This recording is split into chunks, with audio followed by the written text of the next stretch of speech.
Nah, Oke, halo, selamat siang, selamat sore. boleh. Ya, terima kasih Bunda untuk kehadirannya.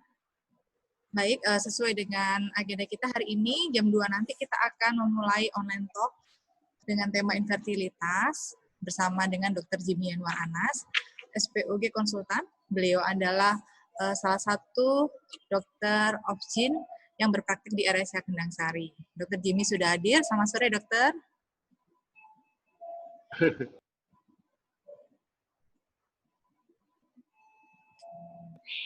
Selamat sore, ya. Nah, Ya, baik dokter. Ini yang mendaftar ada sekitar 21 orang, dokter. Ini masih proses untuk admit. Kita akan mulai jam 2, ya, dokter. ini jam 4, Mbak? Oh iya, jam 4. Mohon maaf, jam 4. Ya.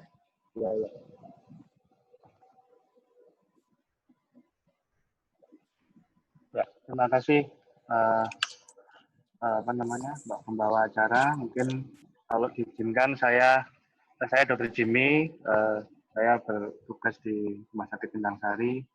Saya akan membawakan materi tentang infertilitas. Apa itu infertilitas? Mari kita saya izinkan saya memaparkan sedikit, mungkin sekitar 15 menit tentang apakah itu infertilitas dan bagaimana penanganannya.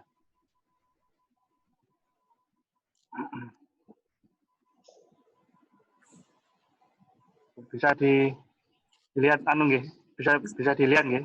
Bisa, dokter. Baik.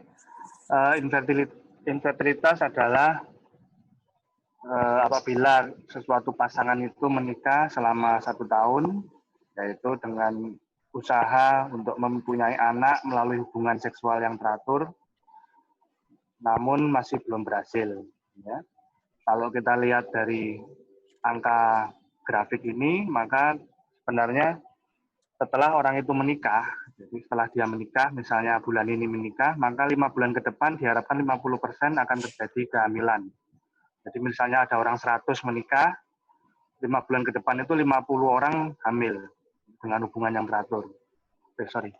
Kemudian 10 bulan ke depan, 75% hamil, 75 orang hamil, 25 yang belum. Setelah sekitar 1,5 tahun, maka diharapkan sekitar 87-90% akan terjadi kehamilan. Nah, tinggal 10% ini yang tetap belum hamil.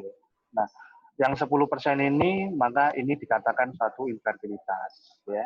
Jadi setelah dia hubungan suami istri, 1 tahun belum hamil, maka dikatakan suatu infertilitas. Nah, kalau misalnya dia misalnya suaminya kerjanya di luar kota, hubungan suami istrinya jarang, ya berarti belum bisa dikatakan gangguan fertilitas karena memang masih belum hubungan suami istri secara teratur.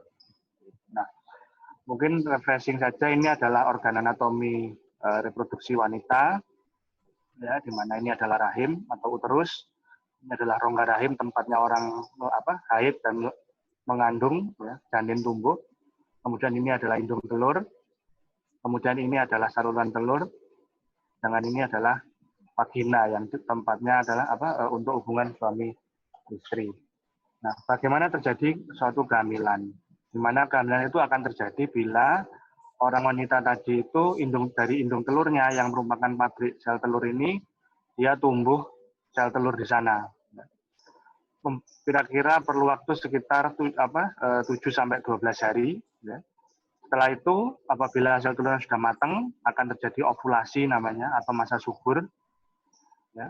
Kemudian pada saat masa subur itu dikeluarkanlah sel telur. Sel telurnya keluar di sini. Kemudian sel telur tadi akan ditangkap oleh saluran telur. Jadi saluran telur ini berfungsi untuk menangkap sel telur yang pecah dari sel telurnya, dari rumahnya. Ya. Kemudian setelah dia pecah sel telur tadi ditangkap oleh saluran telur. Saluran telur ini kalau misalnya kita lihat di sini ada seperti serabut-serabutnya. Di mana serabut ini nanti tujuannya untuk mengambil sel telur tadi supaya menyangkut di sini. Nah, kemudian setelah dia bisa diambil, lalu dia akan menunggu sperma, ya, menunggu sperma selama 24 jam ke depan di saluran telur yang namanya adalah pars ampularis, atau di sana adalah tempat yang paling lebar. Kemudian selama 24 jam di sana, kalau kebetulan pada saat itu ada sperma di vagina atau sebelum itu dia hubungan suami istri, maka sperma tadi akan masuk ke dalam mulut rahim, kemudian akan masuk ke dalam rahim, masuk lagi ke dalam saluran telur, dan akan bertemu dengan sel telur, dan terjadilah suatu pembuahan. Setelah terjadi satu pembuahan, namanya adalah buah kehamilan atau nama medisnya adalah zigot, yang kemudian nanti zigot ini akan ditransfer oleh saluran telur ini menuju ke rongga rahim, kira-kira perlu waktu 3-5 hari. Setelah itu, setelah embrio tadi itu dia nempel di dinding rahim, sekitar fasenya adalah fase blastosis namanya. Kemudian dia akan tumbuh menjadi janin sampai 9 bulan sehingga terjadi kehamilan. Oleh karena itu kalau disimpulkan suatu pasangan suami istri itu dia bisa menghasilkan suatu kehamilan bila dari faktor suaminya normal, yaitu spermanya, dari istrinya normal, dalam arti indung telurnya normal, saluran telurnya baik, dan rahimnya pun juga baik, dan harus hubungan suami istri yang teratur. Percuma kalau misalnya yang laki normal, yang ibunya normal, tapi nggak pernah hubungan suami istri, ya mustahil terjadi suatu kehamilan. Mari kita lanjutkan. Nah, sperma ini bisa hidup 2 kali 24 jam di dalam rahim. Jadi tidak perlu hubungan suami istri tiap jam, ya. Mungkin hanya perlu 3 hari atau 2 hari sekali untuk mencegah sperma terjadinya suatu ovulasi. Nah, sel telur ini hidupnya hanya 1 hari. Dia sekali pecah, dia keluarnya cuma 1, hidupnya hanya 1 hari, dan 1 bulan ini hanya 1 hari itu saja. Kalau misalnya hari lain dia hubungan suami istri, ya kemungkinan untuk hamil kecil. Jadi kehamilan akan terjadi bila hubungan suami istri tadi berada di sekitar masa subur. Kalau dia jauh dari masa subur, kemungkinan untuk hamil juga kecil. Nah, implantasi terjadi kira-kira 6-7 hari setelah terjadinya pembuahan. Nah, sekarang bagaimana terjadinya gangguan kesuburan? Ya. Kesuburan tadi banyak faktornya, ya. Tadi seperti saya katakan tadi ada faktor dari suami, adalah sperma faktornya.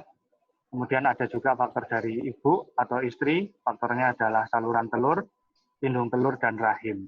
Ya. Nah, selain itu juga ada faktor-faktor lain yang juga mempengaruhi, bahkan besar pengaruhnya, yaitu yang pertama adalah umur wanita. Ya.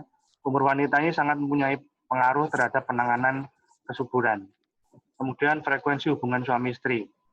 Kemudian gaya hidup, nanti kita bahas satu persatu secara singkat saja. Nah, sekarang apa yang dikatakan dengan gangguan kesuburan? Ya, gangguan kesuburan akibat dari gaya hidup. Seperti yang kita ketahui, gaya hidup saat ini biasanya pola makannya yang mungkin fast food, ya.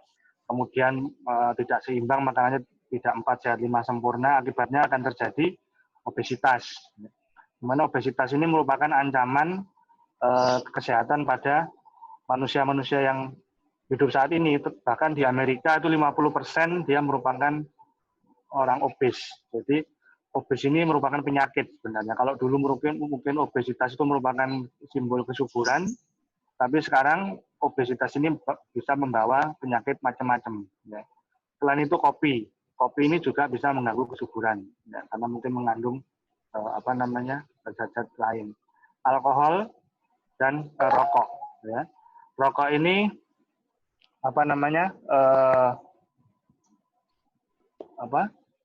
mungkin nikotinnya, ya. Kemudian lingkungan, ya, di mana obesitas ini akan dihitung melalui ini, ya, bukan hanya berat saja, cuman juga memperhitungkan tinggi badannya, ya. Jadi dan sekarang bahkan yang diperhatikan lagi bukan hanya berat badan dan tinggi badan, cuman ada lingkar perut, di mana lingkar perut ini akan berhubungan dengan central obesity, yaitu di mana pengumpulan lemak di organ-organ sentral yang menyebabkan gangguan kesuburan. Di mana kalau wanita itu lingkar perutnya 80 cm itu sudah hati-hati.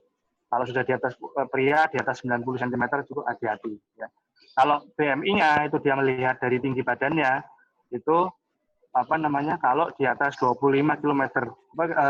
kilogram per meter persegi itu hati-hati, dia bisa merupakan pengidap suatu obesitas. Nah, Sekarang ini yang sering ditanyakan oleh pasangan suami istri, kapan sih masa subur itu terjadi? Ya. Sebenarnya gampangannya adalah masa subur ini terjadi adalah kira-kira 14 hari sebelum haid yang akan datang. Jadi yang perlu digarisbawahi adalah haid yang akan datang. Jadi awal haid yang akan datang itu dikurangi 14 hari, itu adalah kira-kira masa suburnya. Jadi misalnya kalau saya haid ini tanggal 24 ya, tanggal 24 misalnya kalau salah, itu dikurangi 14 hari, maka apa namanya 10 tanggal 10 bulan Juni maka merupakan masa suburnya. Ya. Lalu apakah hubungan suami istri harus pada saat itu? Ya enggak ya, bisa plus minus 2-3 hari setelah sebelum atau setelahnya. Bisa diketahui juga dengan melihat dengan menggunakan USG per vagina. Karena itu biasanya kalau ibu periksa ke dokter untuk memeriksakan fertilitas, untuk memeriksakan infertilitasnya, maka biasanya dokternya tadi akan menawarkan untuk USG lewat kemaluan untuk melihat profil dari hidung telurnya, juga selain itu juga melihat profil dari rahimnya. Ya. Itu yang paling gampang untuk dilihat. Disarankan untuk hubungan suami istri itu normalnya adalah 2-3 hari sekali, atau mungkin seminggu 3 kali. Ya. Dalam dari sejak kapan? Sejak berhentinya haid, karena pada saat haid kan tidak boleh hubungan ya. Begitu berhenti haid, disarankan hubungan aja suami istri. Sampai kapan ya? Sampai nanti haid lagi. Kenapa nggak waktu masa subur aja ya? Karena kita nggak tahu masa ini pastinya kapan. Sering juga pada saat kalau kita sudah memantau masa suburnya, tiba-tiba waktunya hari H, stres, nggak bisa hubungan, tidak bisa ereksi. Yang sering seperti itu. Sehingga ada baiknya hubungan sejak berhenti haid, kemudian tiap 3 hari, terus sampai nanti haid lagi. Toh sperma ini hidup di dalam rahim sekitar 3 hari. Sehingga kapanpun terjadi ovulasi, maka di sana akan ada sperma. Itu yang diharapkan seperti itu.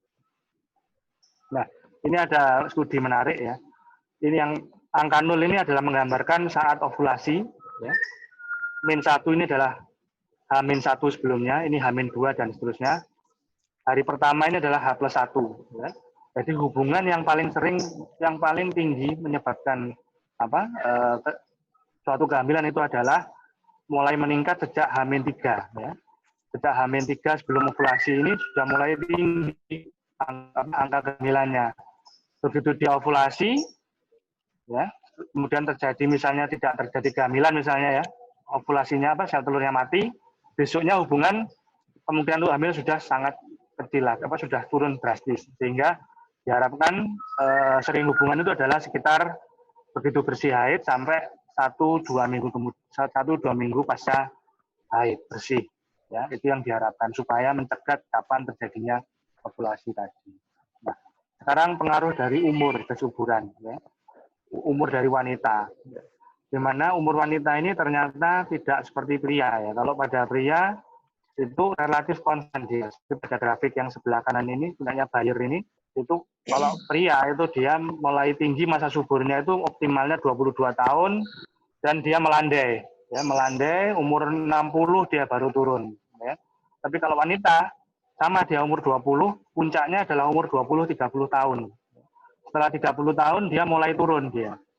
Anda lihat yang sebelah kiri punyanya Firstmark ini, umur 24 ya, 25, 30 ini sudah mulai turun dia kesuburannya. Begitu masuk umur 35 penurunnya semakin drastis ya. Cadangan sel telurnya. Ya. Selain cadangan sel telurnya artinya kualitas jelek juga.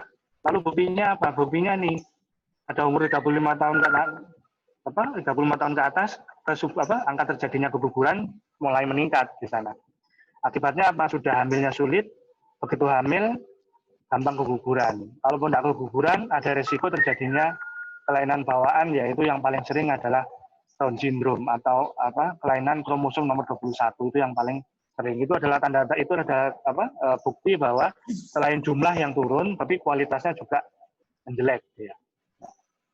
Sekarang kita masuk ke organ hidung telur. Ya, hidung telur Bagaimana memeriksa sel telur? Ya, paling gampang adalah melihat siklus haid. Ya, ini yang sering juga pasien itu mungkin datang, mungkin dia ya karena mungkin tidak tahu, tidak mengingat-ingat bagaimana siklus haidnya. Ya, karena siklus haid itu memberikan informasi yang penting bagi dokter, kira-kira akan memprediksi kira-kira orang ini riwayat siklus haidnya bagaimana. Kalau orang itu siklus haidnya normal, artinya teratur, maka sel telur akan dikeluarkan setiap bulannya satu kali, itu pasti. Ya. Tapi kalau siklusnya nggak teratur, artinya nggak setiap bulan keluar haid, 2 bulan sekali mungkin, maka sel telur tidak dikeluarkan setiap bulannya. Itu menyebabkan, itu memberikan tanda bagi kita bahwa ada gangguan di indung telurnya. Seperti itu. Selain itu juga ada gejala hiperandrogen. Gejala hiperandrogen ini yang paling gampang adalah misalnya jerawat, ya, jerawatnya timbul lebih parah, ya, kemudian muka berkeringat, muka berminyak, ya, rambutnya rontok, ya, kemudian di badan timbul bulu-bulu yang tidak semestinya, misalnya kumis, bahkan kalau yang parah, kemudian ada di bulu di dada, di atas kemaluan, ya, di bawah pusar, yaitu itu yang merupakan patognomonis atau khas pada peningkatan gejala androgen pada hormon androgen pada wanita. Ya. Kemudian pernah dilakukan tindakan operasi pada indung telur, misalnya diangkat kistanya. Itu merupakan, berarti kalau orang itu pernah diangkat kistanya, otomatis cadangan sel telurnya juga akan turun. Apalagi kalau yang diangkat kanan kiri. Apalagi kalau operasinya lebih dari 1 kali, itu merupakan pertanda bahwa cadangan sel telurnya sudah lebih rendah dibandingkan orang seusianya. Kemudian kemoterapi, misalnya pernah dilakukan kemoterapi yang mengandung platinum biasanya, itu yang menyebabkan penurunan fungsi sel telur. Atau radiasi di daerah pelvis, di daerah panggul, itu yang menyebabkan gangguan cadangan sel telur. Atau juga obesitas. Ya. Kalau obesitas ini karena menyebabkan gangguan hormonal. Pemeriksaan lain yang sering dilakukan pada saat USG vaginal, ya, untuk melihat kenapa sudah kok harus vaginal, ya, karena akan melihat gambar seperti ini. Ya. Ini yang tidak akan bisa dilihat pada USG dari perut, ya, karena USG dari perut jauh lokasinya dari organ target. Ya. Keuntungannya USG vaginal itu karena probnya atau USG-nya bisa mendekati organ yang kita tuju, sehingga mendapatkan gambarannya lebih jelas, resolusinya lebih tinggi, sehingga kita bisa menentukan langkah selanjutnya bagaimana. Ya.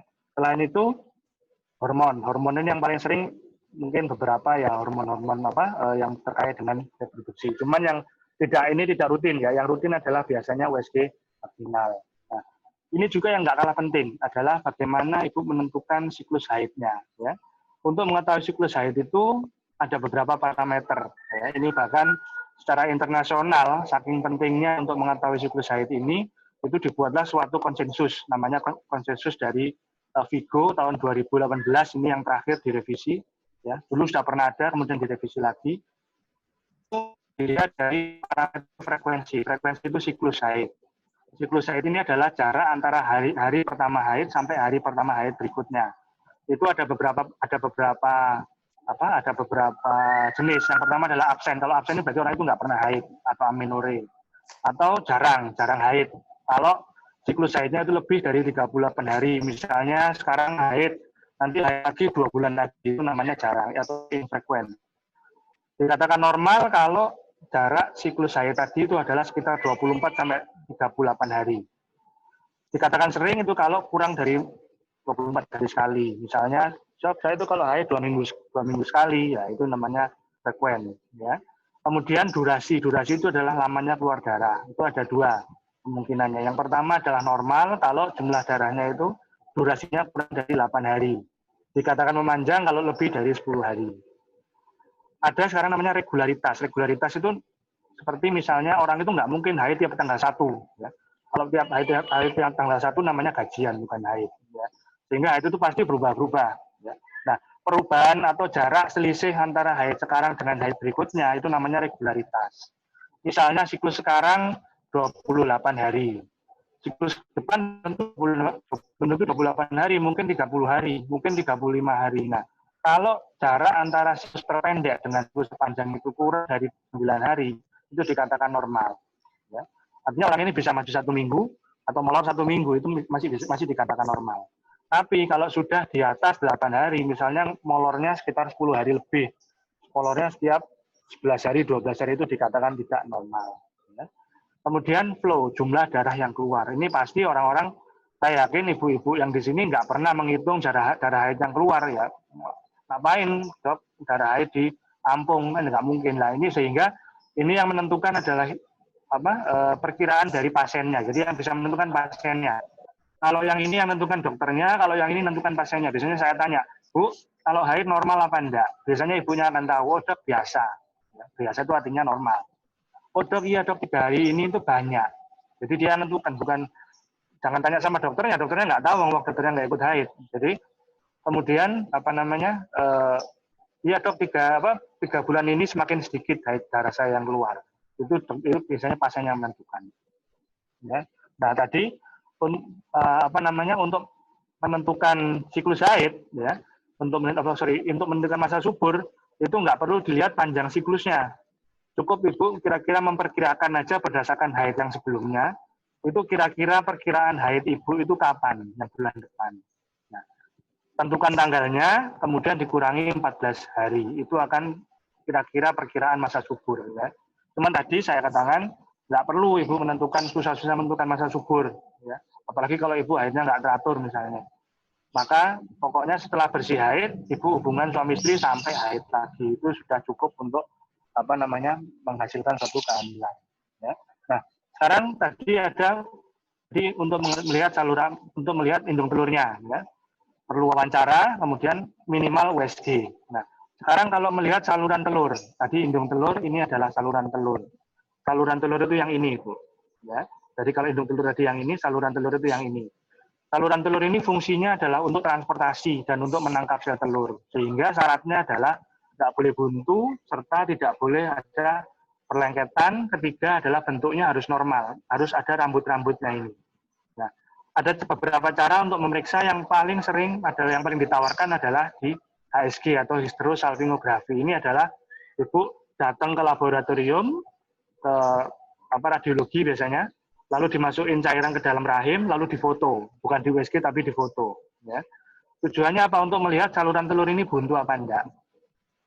Nah, ini yang paling mudah dan paling murah, ya. Dan paling banyak tersedia. Cuman memang punya kelemahan. Kelemahannya apa?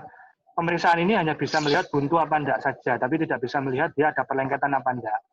Dia tidak bisa melihat bentuknya saluran telur, bagaimana dia tidak bisa melihat. Sehingga kalau pada orang-orang yang sudah umurnya tua, mendekat di atas 35 tahun, ya, atau pernah dioperasi, atau ada faktor risiko terjadinya gangguan saluran telur, sebaiknya tidak diperiksa menggunakan HSG. Lalu bagaimana? Pemeriksaannya adalah yang berikutnya menggunakan teropong, atau nama lainnya adalah laparoskopi. Ya. Laparoskopi ini adalah ibu dioperasi, ya, untuk dimasukkan teleskop ke dalam rahim, jadi nanti lukanya ada beberapa kecil-kecil, 1,5 sampai 1 cm. Kemudian nanti ibu dilihat secara langsung, gambarnya seperti ini, kelihatan rahimnya seperti apa, saluran telurnya seperti apa, ada perlengketan apa enggak, ya. Kalau mungkin diperbaiki, kalau nggak mungkin ya tidak memperbaiki. Kemudian selain itu kita juga bisa mengetahui bentuknya, ada kelainan apa enggak, kita bisa mengetahui buntu apa enggak. Sehingga biasanya misalnya ada faktor risiko, ibu akan diperiksa HSG dulu. Kalau ada kelainan dari HSG, baru ibu akan diperiksa teropong. Atau kalau misalnya ibu memang ada faktor risiko, umurnya sudah lanjut, ada pernah dioperasi, ada nyeri haid, maka ibu akan langsung dilakukan pemeriksaan dengan menggunakan teropong, tidak menggunakan HSG. Nah, ini adalah gambaran, ibu bisa bedakan. HSG itu seperti ini, ya, hanya bisa melihat isinya rahim saja dan melihat kontrasnya. Jadi yang ibu lihat di sini bukan rahim, tapi adalah cairan yang mengisi rahim. Itu bedanya. Jadi tidak bisa melihat bagaimana rahimnya, nggak bisa lihat. Bagaimana saluran telurnya kita nggak bisa tahu, hanya bisa tahu buntu apa enggak saja. Dan kalau dengan laparoskopi kita bisa melihat eksteriornya, ya, dari luar kira-kira bentuknya saluran telur bagaimana, buntu apa enggak, kita bisa lihat. Sekaligus kita melakukan intervensi bila diperlukan. Nah, sekarang kelainan apa yang sering menyebabkan gangguan faktor tuba, faktor saluran telur? Yang paling sering ya 2 penyakit ini, endometriosis atau infeksi. Endometriosis ini yang sekitar 50-80% penyebab gangguan kesuburan yang menyebabkan gangguan pada saluran telur dan selaput dinding perut di sekitar rahim. Gejalanya bagaimana? Paling sering adalah nyeri. Memang tidak spesifik. Bisa juga tidak ada gejalanya. Ya. Tapi pada beberapa orang datang ke dokter dengan keluhan nyeri kalau haid. Atau bisa juga nyeri kalau dia hubungan suami istri. Atau bisa juga dia nyeri tapi terus-terusan. Nyeri kronis namanya. Kemudian yang kedua adalah ada namanya kista coklat. Ya. Kista yang berisi darah haid, itu namanya kista coklat. Atau namanya endometrioma namanya kalau bahasa kedokterannya. Atau gejala yang lain adalah gangguan kesuburan. Jadi ini adalah pasien datang ke dokter, biasanya dok saya ke sini karena curiga endometriosis. Loh kenapa? Ya dok ada curiga ada kista coklatnya. Seperti itu. Infeksi yang paling sering adalah keputihan. Ya. Infeksi ini juga nggak spesifik. Tidak semua infeksi tidak semua keputihan bisa menyebabkan gangguan kesuburan. Ya. Ada beberapa yang memang berhubungan dengan gangguan kesuburan. Itu pun memang tidak spesifik. Oleh karena itu, bila ibu sering terjadi keputihan, ya, keputihan berbau, kronis, lama, sering berulang, maka sebaiknya ibu datang ke dokter untuk memeriksakan kemungkinan ada nggak gangguan faktor tubanya. Atau ibu pernah operasi panggul, ya, bukan hanya indung telur, mungkin ibu pernah diangkat minumnya, atau operasi melahirkan bayi, itu juga bisa mengganggu kesuburan. Semakin sering ibu dilakukan operasi, maka frekuensi untuk terjadinya gangguan tuba semakin sering, ya, meningkat 2 kali lipatnya. Jadi misalnya kalau sekali dioperasi, resiko untuk terjadi gangguan faktor tuba 12%. Kalau ibu dioperasi 2 kali, pernah operasi 2 kali, naik jadi 24%. Ibu pernah dioperasi 3 kali, naik jadi 50%. Artinya apa? Semakin sering dioperasi, semakin sering pula terjadinya resiko terjadinya gangguan kesuburan. Nah, ini endometriosis, ya. Endometriosis gambarnya seperti ini. Ada yang ringan itu mungkin gambarannya masih normal, saluran telurnya masih baik. Tapi kalau sudah berat, ibu bisa lihat sendiri, di sini sudah kacau, ya. Misalnya saluran telurnya sudah tidak bisa dilihat, bahkan hidung telurnya mana yang nggak tahu sudah ketutupan sama kulit usus. Selain mengganggu saluran telur, dia juga mengganggu kualitas sel telurnya. Akibatnya apa ya? Terjadi gangguan kesuburan. Nah ini adalah hidrosalping. Hidrosalping itu adalah saluran telur yang berisi cairan. Biasanya sebabnya karena infeksi. Nah gambaran dari HSG-nya seperti ini biasanya. Ya, cairannya mengumpul di saluran telur. Walaupun saluran telurnya nggak buntu, normal, cuman karena dia sudah ada gangguan bentuk dan interiornya sudah kacau, akhirnya tidak bisa menyebabkan suatu kehamilan. Nah, yang terakhir adalah kalau tadi adalah cerita tentang ibu, ini adalah cerita tentang yang laki. Oleh karena itu sebaiknya kalau pasangan bapak sama ibu memeriksakan kesuburan, sebaiknya datang suami istri, jangan istri saja, ya, karena nggak mungkin istri bisa hamil tanpa suami, ya, seperti itu. Oke. Nah, ini adalah sperma, ya. Jadi sperma ini yang kita evaluasi ada beberapa, ada parameter dari konsentrasi, ya, jumlah spermanya per cc, normalnya ini 20 juta per cc, atau bisa juga gerakannya, atau juga bentuknya, ya. Kalau ada kelainan satu saja dikatakan kelainan minor, ya. Tapi kalau ada 2 kelainan dikatakan kelainan mayor, ya. Seperti itu. Nah ini mungkin kalau untuk mempermudah Bapak sama Ibu kemana harus memeriksakan puskesmas kah, ke rumah sakit tipe B atau C, atau ke rumah sakit tipe A misalnya, itu nanti kita melakukan studi sehingga menghasilkan suatu skor, ya, di mana memperhitungkan ini umur ibu. Kalau umurnya masih muda, ya, belum menikah baru 1 tahun, haidnya teratur, semuanya normal, ibu bisa periksa ke puskesmas dulu, ya. Nanti akan diperiksa di sana oleh dokter umum, ya. Kemudian kalau misalnya ibu sudah ada umurnya sudah 30 sampai 35 tahun, ya, atau misalnya umurnya menikah sudah 2 tahun lebih, ada gangguan haid, ya jangan ke puskesmas, datanglah ke dokter kandungan yang berada di rumah sakit tipe C, ya, rumah sakit yang misalnya rumah sakit ibu dan anak itu boleh, ya, atau rumah sakit yang tidak harus datang ke center bayi tabung, misalnya seperti itu.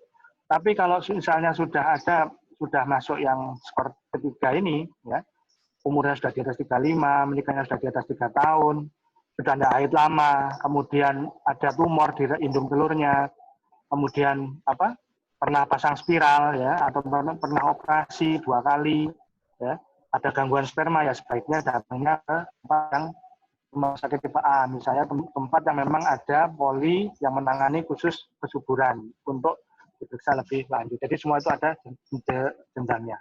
Nah, ini adalah jenjang bagaimana penanganan infertilitas ya. Yang pertama mungkin ibu akan diwawancara, kemudian bapak sama ibu diwawancara, dilakukan pemeriksaan rutin ya. Kemudian setelah itu dilakukan USG, USG-nya biasanya akan vaginam ya. Kemudian pada yang laki biasanya akan ditawarkan untuk analisa sperma. Memang tidak nyaman analisa sperma ini karena harus ejakulasi di laboratorium. Cuman hasil dari analisa sperma ini bisa menentukan penanganan. Ya.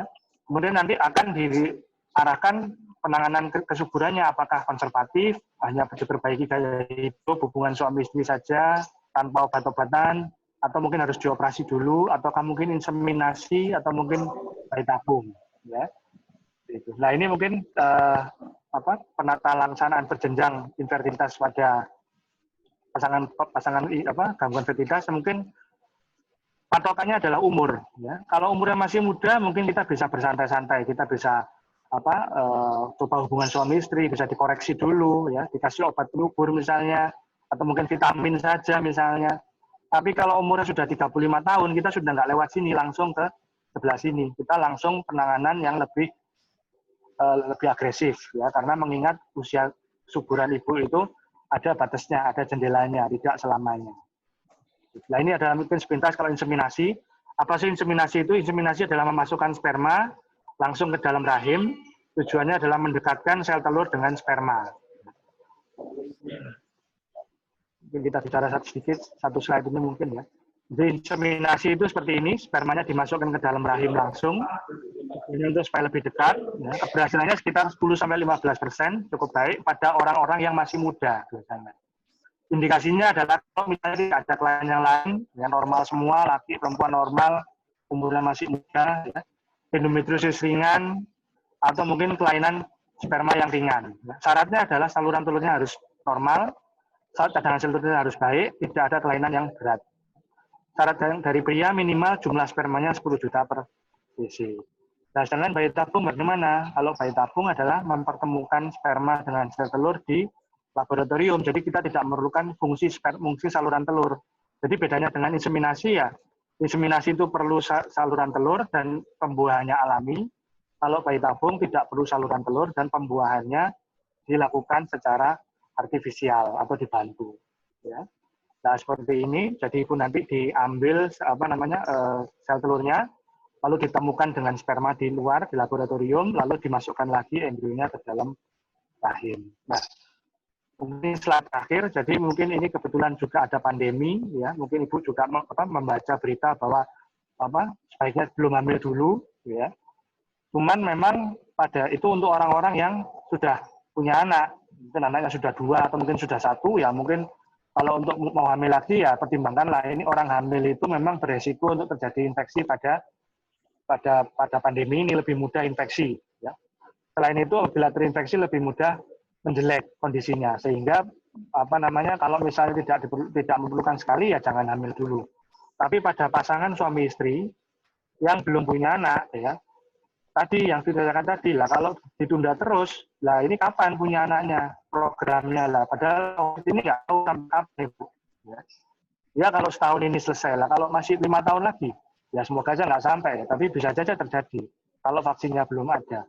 Bahkan nggak mulai-mulai, di samping itu fertilitas pada wanita juga punya batasnya, sehingga pelayanan infertil ini termasuk pelayanan yang esensial, di mana boleh dilakukan pada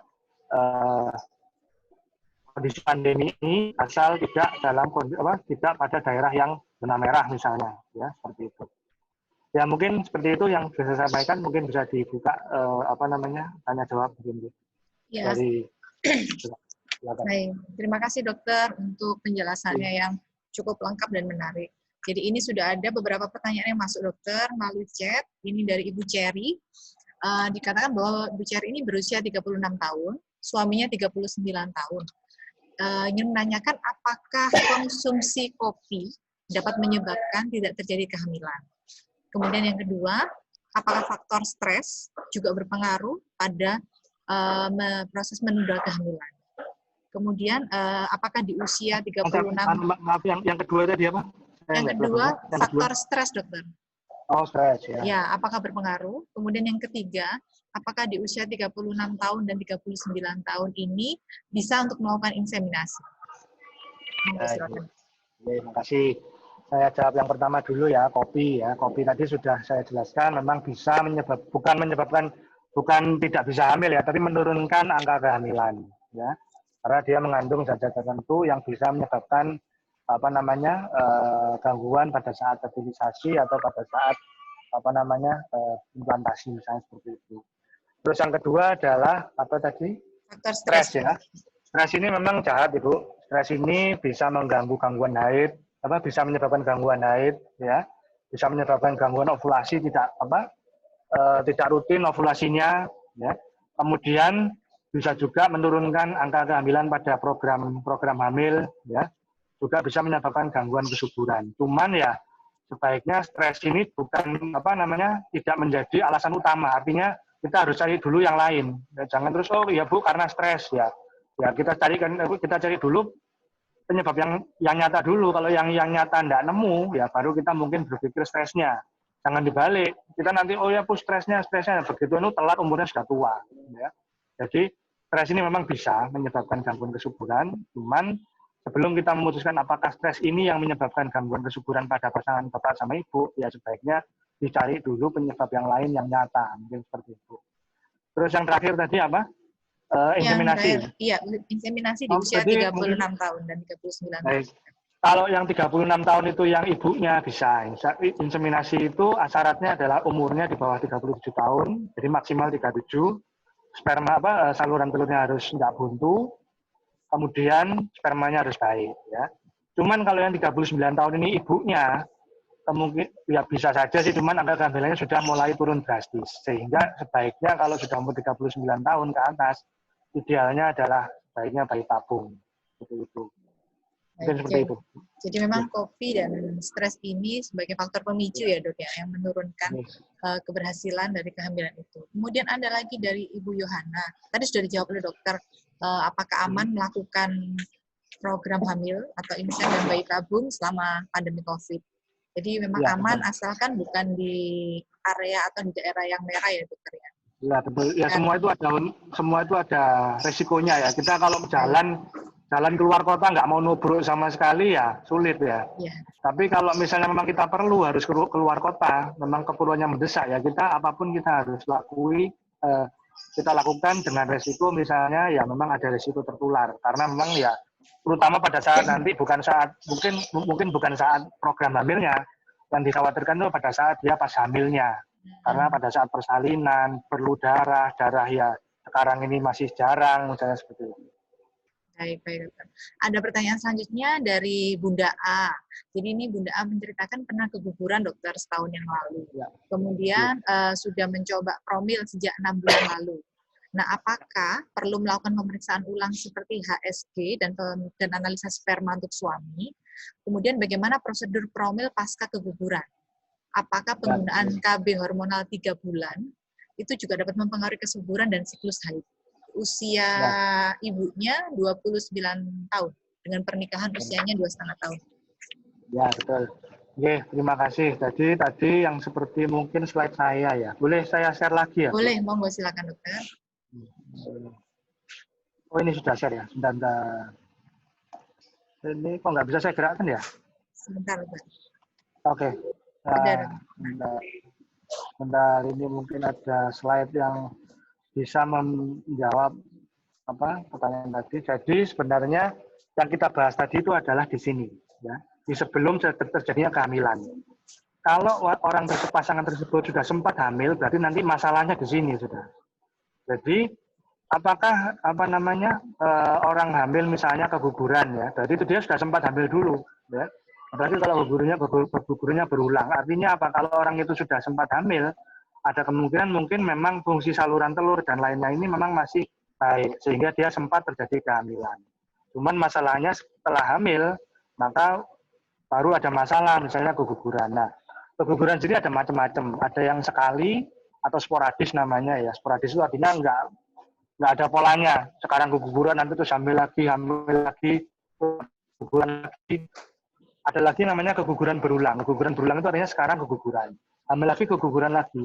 Hamil lagi, keguguran lagi. Itu memang beda penyebabnya. Kalau hamil keguguran satu kali, itu penyebabnya masih banyak sekali. Tidak bisa semua kita lakukan pemeriksaan. Ya. Sehingga biasanya kemungkinan paling besar adalah, apalagi kalau ibu umurnya masih 29 tahun, kemungkinan besar bisa jadi suatu blighted ova. Ya. Blighted ova itu berarti belum terjadi suatu pembentukan janin, masih kantung saja. Akibatnya apa? Berarti ya itu mungkin karena kualitas sel telur yang jelek. Pada saat itu kebetulan kualitas telurnya jelek, sehingga dia tidak bisa berkembang. Apakah bisa terjadi lagi? Ya bisa saja, cuman kemungkinannya lebih kecil. Ya, apalagi umurnya masih muda. Sehingga apakah perlu diperiksa lagi semuanya? Ya, memang kita lihat faktor-faktor yang lain, misalnya saluran telur ada enggak setelah keguguran tadi, ada riwayat infeksi enggak, atau ada keluhan rihaid enggak? Kalau ada ya mungkin harus diperiksa. Tapi karena mungkin dulu normal, sekarang mungkin berubah, mungkin seperti itu. Tapi kalau misalnya baru terjadi keguguran misalnya 2 bulan yang lalu, 1 bulan yang lalu, ya mungkin enggak perlu. Seperti itu. Kemudian kalau misalnya kegugurannya lebih dari 1 kali, harus dilihat orang ini kegugurannya sudah sempat kelihatan janinnya apa enggak, itu penyebabnya akan berbeda. Ya, jadi itu mungkin harus dievaluasi lebih lanjut. Mungkin seperti itu. Baik. Kemudian ditanyakan penggunaan KB hormonal, dokter. Oh ya, KB hormonal tadi kenapa? Apakah mempengaruhi kesuburan dan siklus haid?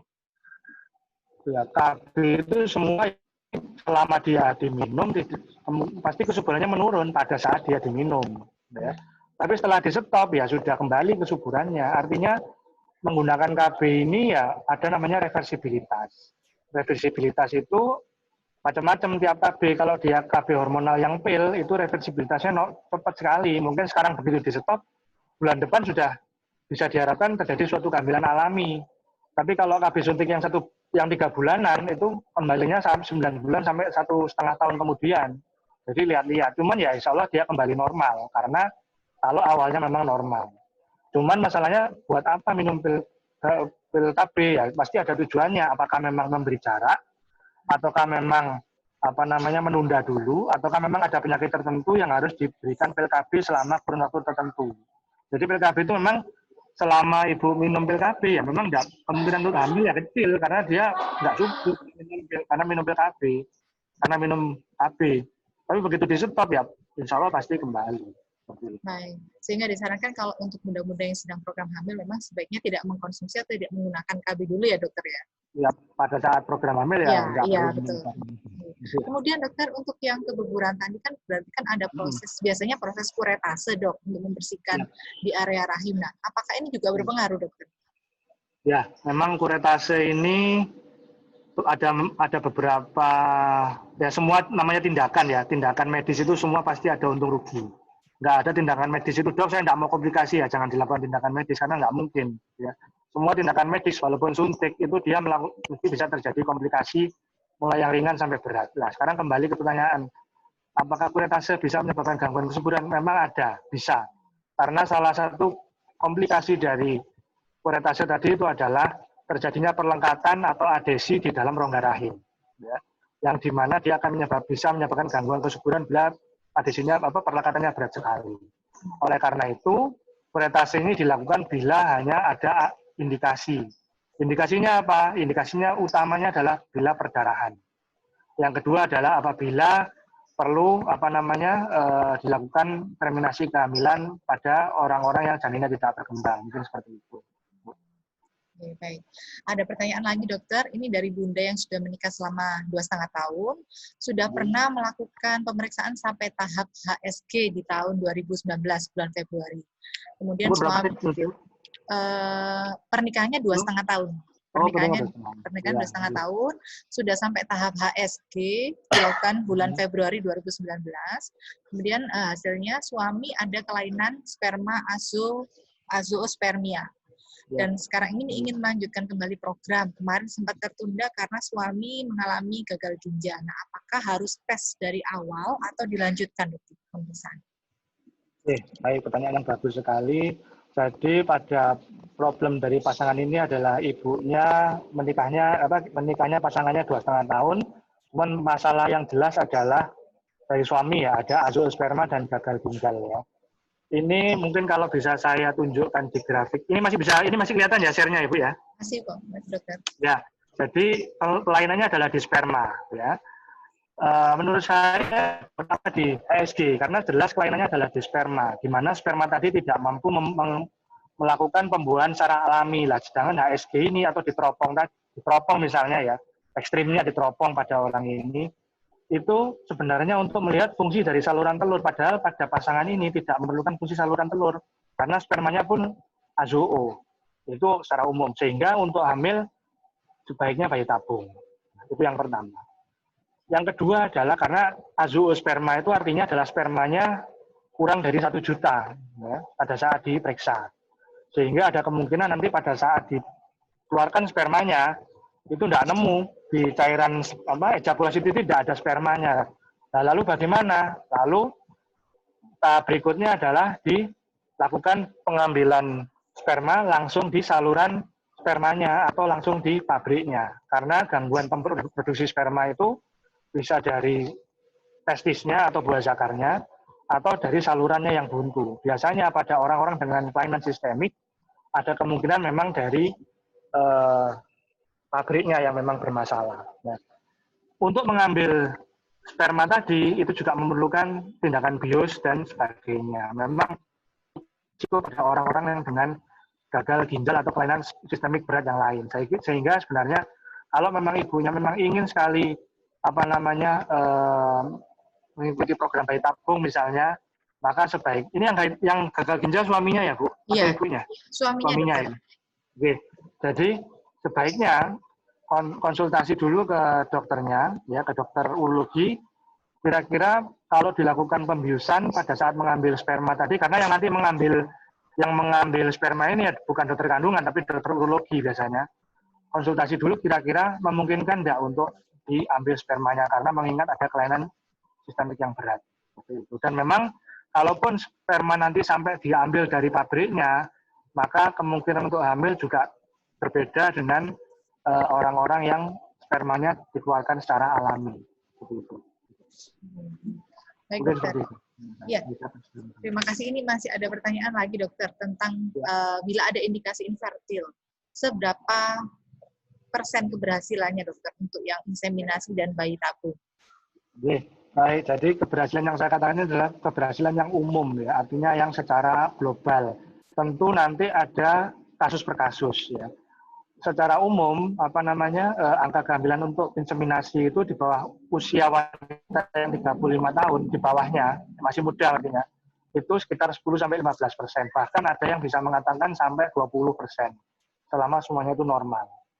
Sedangkan kalau bayi tabung pada orang yang di bawah umur 35 tahun itu keberhasilannya sekitar 35-44%. Cuman memang bedanya adalah biaya. Sampai berapa dokter biayanya kalau inseminasi?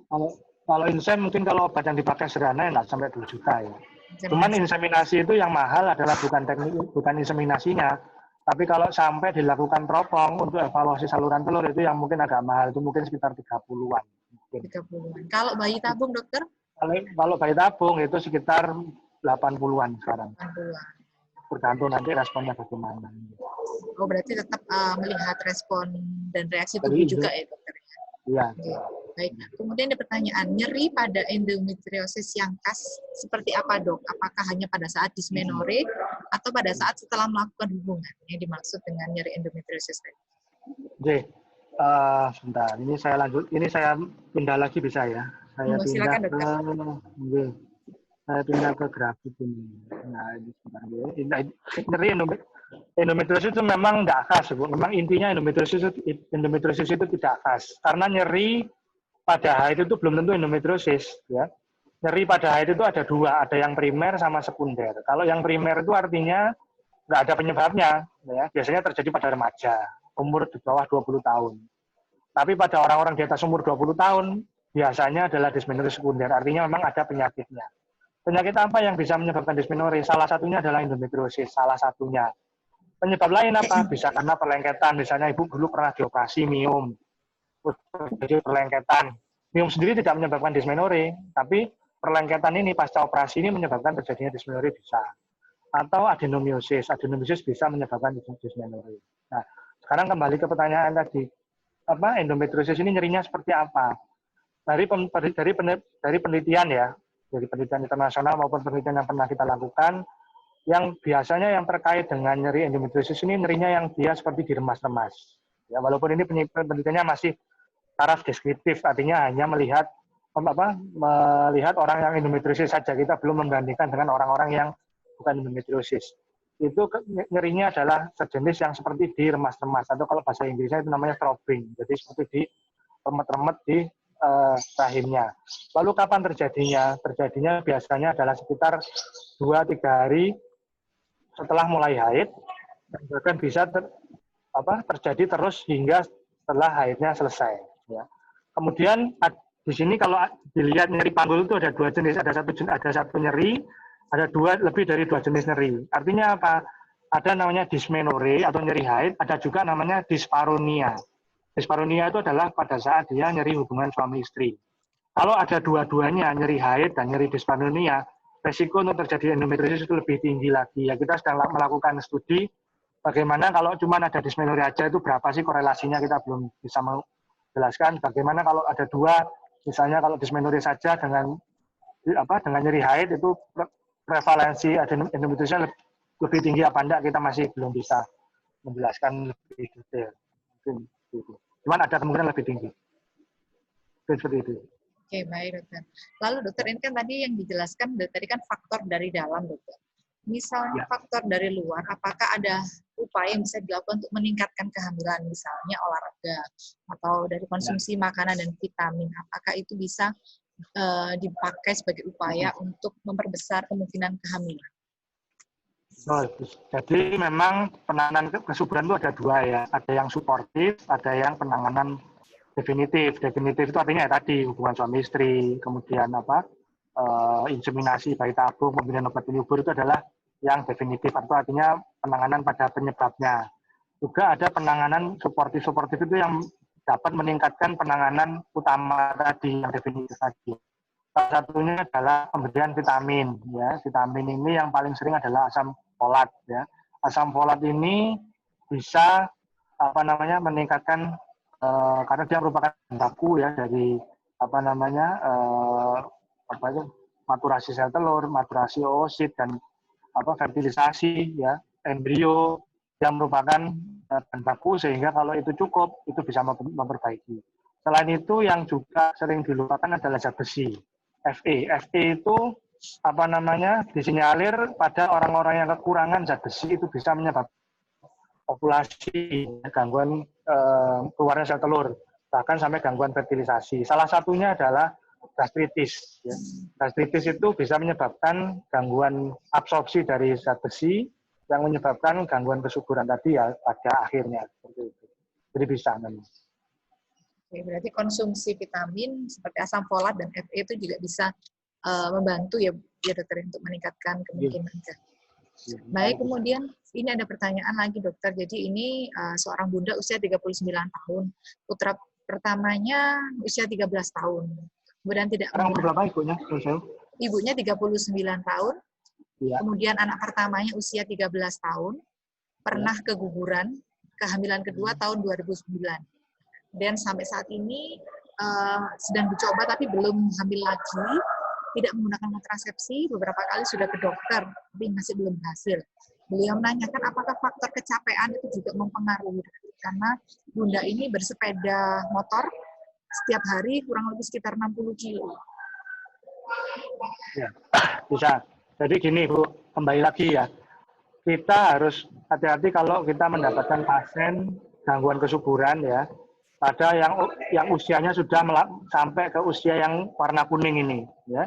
Kalau yang sudah warna kuning ini kita sudah jangan berandai-andai ya. Apakah kecapean? Bisa ya, bisa, karena kecapean itu dimanapun juga bisa menurunkan apa namanya kesuburan ya, stamina ya, meningkatkan terjadinya penyakit, menurunkan imunitas. Cuman penyebab utama yang jelas di depan mata adalah usia tadi, ya, yang sekarang yang kita dapatkan umur 39 tahun. Selain itu mungkin harus kita cari juga kenapa ibu ini setelah anak pertama lahir, saya tidak tahu kegugurannya itu sebelum atau setelah melahirkan anak pertama. Setelah itu belum punya anak lagi lah. Itu apakah ada kelainan lain yang apa namanya yang menyertai sehingga sampai usia sekarang belum hamil. Ya, tapi yang jelas sekarang usia sudah di depan mata 39 tahun. Sebaiknya segera mencari pertolongan. Jangan apakah capek bisa ya itu harus dikurangi. Cuman penanganan utamanya harus dilakukan. Baik. Kemudian dokter, ini kan kita membahas tentang promil nih. Nah, untuk di RSUD Kendang Sari, apa saja pelayanan bisa kita kerjakan di sini dokter kalau dari tim medis? Kalau tim medis di sini ya mungkin yang baru bisa adalah evaluasi dasar sama laparoskopi ya untuk evaluasi apa namanya endoskopi, histeroskopi juga bisa. Cuman untuk melihat evaluasi dari rongga rahim. Cuman kalau untuk penata laksanaan program hamilnya sementara belum bisa di Kendang Sari. Baik dokter. Kemudian dokter ini pertanyaan dari suami. Apakah buah zakar yang besar sebelah ini juga mempengaruhi kesuburan pada suami? Ya, betul. Jadi buah zakar ini memang ya Allah memberikan dua ya karena memang fungsinya penting sekali ya. Sekarang kita cari dulu sebabnya apa sehingga Bapak ini buah zakar menjadi besar sebelah. Apakah memang sejak awal, sejak bawaan, ataukah memang ada masalah tertentu, misalnya pernah dioperasi, kemudian menjadi besar sebelah. Atau mungkin pernah trauma sehingga besar sebelah. Karena gini, mungkin misalnya pada orang-orang yang paling sering terjadi, ya saya memang itu kasus per kasus ya. Yang paling sering terjadi adalah terjadinya varikokel atau pembesaran pembuluh darah dari buah zakar. Ya, dimana kalau ini dilakukan operasi, ada beberapa yang membaik, tapi juga ada beberapa itu yang semakin asupan pembuluh darahnya semakin kecil sehingga menyebabkan pembuluh darah tadi tidak imbang. Mungkin yang satunya masih normal, yang satunya kurang sehingga terjadi atrofi apa itu yang mungkin terjadi sehingga karena memang perbedaan ukuran tadi itu bisa terjadi sejak awal, ya, atau terjadi karena sebab tertentu, ya. Nah kalau karena sebab tertentu ini dikhawatirkan juga mempengaruhi buah zakar yang satunya. Mungkin seperti kalau varikokel tadi itu walaupun misalnya setelah dioperasi, ya efeknya dia bukan hanya pada yang kecil saja, tapi juga yang besar juga akan terpengaruhi. Mungkin seperti itu. Ya, baik dokter. Kemudian sekarang lagi booming dokter tentang buah tin dan anggur muda. Apakah memang benar konsumsi dua buah ini dapat mempercepat kehamilan? Iya. Jadi gini Bu, kembali lagi. Pengobatan itu ada dua ya, ada yang suportif sama yang definitif. Ya, pengobatan yang menggunakan buah-buahan tadi itu termasuk yang daerah yang suportif. Ya, artinya bisa dilakukan tanpa pengobatan definitif, pengobatan yang promilnya kalau di zona yang ringan ini, yang 6 ini, ya umurnya masih 28, baru nikah, biar pengen punya anak, monggo silakan bisa minum buah tin tadi ya, sama anggur. Ya, itu memang pada jangankan itu buah merah pun bisa memperbaiki kesuburan, sampai kurkumin pun bisa, ya. Karena mungkin dampaknya adalah ke antioksidan, ya, di mana antioksidan ini bisa memperbaiki kesuburan secara umum, mungkin seperti itu. Ya, baik dokter. Kemudian ini ada kasus lagi dokter, 2 bulan yang lalu keguguran ketika usia kehamilannya 6 minggu. Tidak sampai kuretase, kemudian bulan Mei, siklus yang biasanya 27 mundur jadi 30. Tidak ada keluhan apapun dokter, kemudian bulan ini belum haid, dengan siklus sudah 33 hari. Nah, apakah ini efek dari keguguran sebelumnya atau memang hal yang normal? Ya, kalau dilihat sekarang haidnya sudah berapa tadi yang terakhir tadi? Yang terakhir 33, belum haid juga. Sudah 33 hari. Ya, Bu, seperti yang saya katakan tadi, siklus haid itu memang tidak selalu normal, tidak selalu pada tanggal yang sama, tidak selalu pada pola yang sama. Ada namanya regularitas. Ya, regularitas ini selama regularitas tadi artinya siklus terpendek sampai siklus terpanjang itu kurang dari 10 hari, kurang dari 9 hari itu masih dikatakan normal. Jadi kalau misalnya ibu tadinya 28, sekarang 33, itu kan masih selisih 5 hari. Ya, selisih 5 hari. Ya masih normal menurut saya. Apakah itu mempengaruhi kesuburan? Ya belum tentu. Ya. Kalau ibu pengen lebih jelas lagi, ibu sebaiknya kontrol pada saat ibu masa subur untuk dievaluasi ada sel telur enggak yang membesar pada saat itu. Cuman keguguran yang telah terjadi kemarin insya Allah tidak mempengaruhi siklus haid yang ini. Kalau idealnya dokter mengamati siklus haid itu berapa bulan, dokter? 3 bulan biasanya. 3 bulan. Periode 3 bulan itu polanya bagaimana? Baik. Kemudian ini terkait puasa berhubungan seksual, dokter. Apakah ini mempengaruhi hasil pemeriksaan sperma atau kualitas sperma? Misalnya ini akan melakukan tes di lab, kemudian puasa 7 hari, kemudian hasilnya ternyata oligoteratozoospermia. Akan ada pengaruhnya? Oke, jadi memang yang optimal untuk pemeriksaan sperma itu adalah abstinensianya 3 hari, maksimal 7 hari. Ya. Kalau terlalu dekat dengan hubungan yang kemarin ya jelek, tapi kalau terlalu jauh dengan hubungan kemarin ya jelek, sehingga memang mempengaruhi. Ya. Mempengaruhinya bagaimana ya bervariasi. Ya. Cuman kalau misalnya pengen evaluasi yang berikutnya, memang sebaiknya kalau ada kelainan misalnya oligo, terato dan sebagainya, sebaiknya diulang 3 bulan kemudian.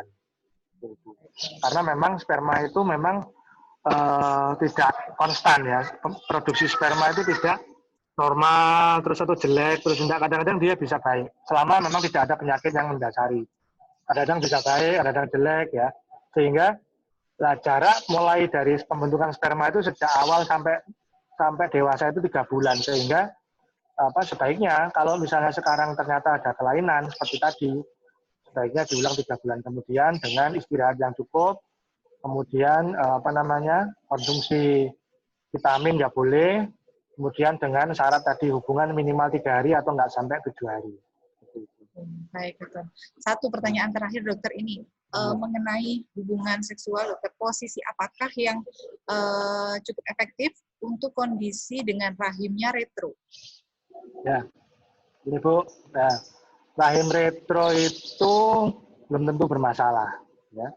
Rahim itu memang dia mobile dia bisa retro, bisa kalau normal itu namanya antefleksi. Antefleksi itu bagaimana? Antefleksi itu artinya rahim tadi itu dia jatuhnya ke arah kandung kencing, yaitu di depan, ke arah depan. Sedangkan kalau retro itu adalah kandung kencingnya dia ketarik ke belakang, atau mungkin jatuh ke belakang ke arah saluran rektum atau saluran usus. Itu. Nah, sekarang bagaimana kok bisa retro? Mungkin itu yang harus kita ketahui dulu. Retro itu ada 2 macam. Ada yang memang mungkin karena kebetulan dia posisinya longgar, atau mungkin karena kendor, sehingga dia mungkin posisi ibunya berdiri, akhirnya dia tidur ke belakang, ya. Kalau itu sih normal, ya nggak ada masalah. Ibu mau hubungan mau retro, mau ante nggak masalah. Ya. Cuman yang harus diwaspadai kalau memang retro ini ada sesuatu yang menarik ke belakang. Apa yang menarik ke belakang paling sering adalah nodul atau fokus endometriosis. Ya, di mana fokus endometriosis itu dia terjadi di di daerah saluran berak di belakangnya rahim, kemudian dia akan menempel di di rahim bagian belakang dan dia akan tertarik ke belakang. Ya. Kalau itu yang terjadi, maka bukan retronya yang bermasalah, tapi ya justru endometriosisnya yang bermasalah. Seperti itu. Nah, kembali ke pertanyaan Ibu tadi, apakah rahim retro itu mempengaruhi posisi hubungan? Tidak ada pengaruhnya menurut saya. Karena apa? Karena baik retro maupun antefleksi ya mulut rahimnya juga di situ sama saja, nggak ada perbedaan mulut rahim. Ya sama mulut rahimnya menghadap ke bawah ya. Sedangkan posisi hubungan suami istri yang sebaiknya dilakukan pada orang-orang yang memang ingin untuk menghasilkan suatu keturunan, sebaiknya ya pada saat ejakulasi istrinya di bawah ya, atau namanya misionari kalau nggak salah saya bilang. Jadi istrinya di bawah, suaminya di atas ya, kemudian setelah ejakulasi jangan penis tadi jangan keburu ditarik keluar, karena kalau penis tadi ditarik keluar dalam kondisi ereksi, maka akan terjadi kan vakum akan menyebabkan sperma tadi tertarik keluar, sehingga padahal sperma itu begitu diejakulasi dia nggak langsung masuk ke dalam rahim, dia akan tertampung dulu di vagina ya selama mungkin kira-kira 45 menit. Baru nanti spermanya akan masuk ke dalam rahim, kemudian cairannya akan keluar. Ya, sehingga setelah bapak tadi ejakulasi, sebaiknya tunggu dulu, jangan keburu dikeluarkan, kira-kira sampai penisnya tadi mengecil. Setelah penisnya mengecil, baru boleh dikeluarkan. Itu. Mungkin. Ya. Baik dokter, pembahasan yang menarik untuk sore hari ini karena ini peserta cukup antusias dokter. Jadi terima kasih untuk waktunya dokter Jimmy sudah sharing ilmu dan informasi bermanfaat. Nah untuk bunda-bunda dan ayah yang hari ini gabung untuk program online talk ini kita akan lakukan rutin setiap hari Selasa. Untuk update informasinya bisa mengikuti di Instagram kami @rsya_kendangsari.